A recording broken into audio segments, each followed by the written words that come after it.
పేదవాడి పక్షాన నిలబడతాం, ప్రజా గొంతుకై నినదిస్తాం. వాయిస్ ఆఫ్ వాయిస్లెస్, తెలుగువారి మనస్సాక్షి సాక్షి టీవీ. సాక్షి టీవీ ప్రసారాల కోసం మీ స్థానిక కేబుల్ ఆపరేటర్ను వెంటనే సంప్రదించండి.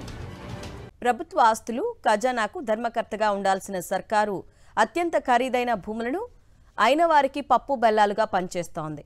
ఏదైనా ప్రభుత్వ భూమిని అభివృద్ధి చేయాలన్నా లేక విక్రయించాలనుకున్నా వేలం లేదా టెండర్లు పిలిచి అధిక ఆదాయం కల్పించే వారికి అప్పగిస్తారు.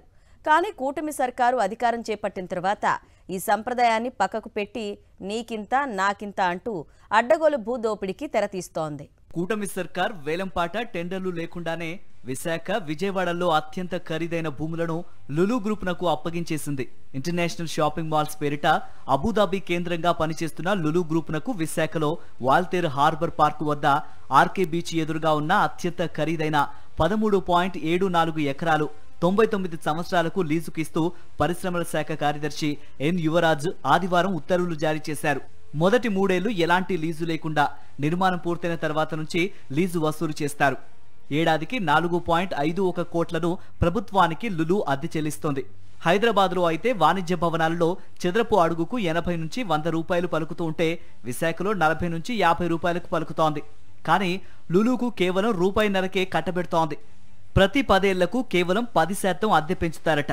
విశాఖలో 1066 కోట్ల రూపాయల పెట్టుబడితో నిర్మించే ఈ షాపింగ్ మాల్ 2028 డిసెంబర్ నాటికి అందుబాటులోకి వస్తుందని పేర్కొన్నారు. 679.5 కోట్ల రూపాయల విలువైన భూమిని లులుకు అడ్డగోలుగా ఇవ్వడాన్ని గత ప్రభుత్వం వ్యతిరేకిస్తూ ఒప్పందాన్ని రద్దు చేసింది. భూమిని విఎంఆర్డీఏకు అప్పగించింది.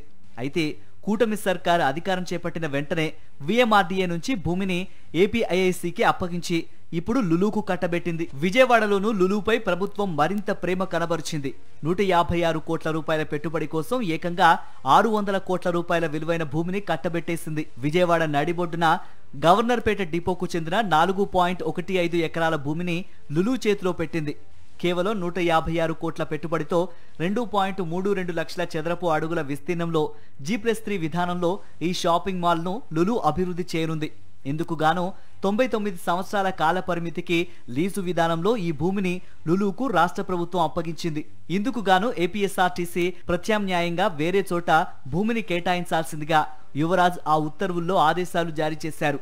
ఆర్టీసీ భూములను లులుకు అప్పగించడాన్ని ఆర్టీసీ ఉద్యోగ సంఘాలతో పాటు ప్రజా సంఘాలు, రాజకీయ పార్టీలు పెద్ద ఎత్తున వ్యతిరేకించినా ప్రభుత్వం మాత్రం భూములు కట్టబెడుతూ ఉత్తర్వులు జారీ చేసింది.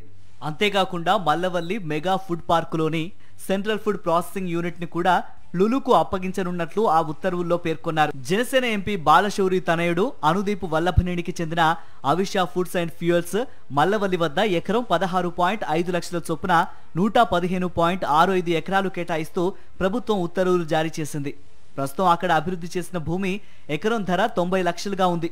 అంటే 104 కోట్ల రూపాయల విలువైన భూమిని కేవలం 19 కోట్లకే ప్రభుత్వం అప్పగించింది.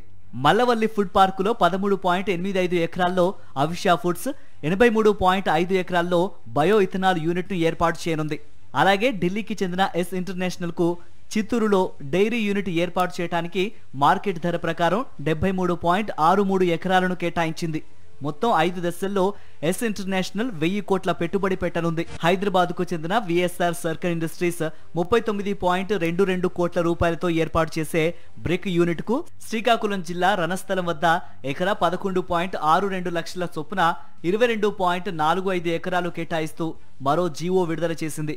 అనకాపల్లి జిల్లా రాంబిల్లి వద్ద లారస్ ల్యాబ్ 5,374 కోట్లతో ఏర్పాటు చేస్తున్న ఫార్మా యూనిట్ కు ఎకరా 30 లక్షల చొప్పున 531.77 ఎకరాలు కేటాయిస్తూ ఉత్తర్వులు జారీ చేసింది.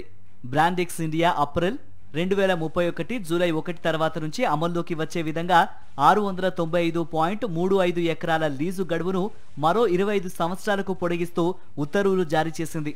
అపరెల్తో పాటు ఫుట్వేర్, టాయ్స్ ఉత్పత్తి రంగంలో పెట్టుబడులకు ఆమోదం తెలిపింది.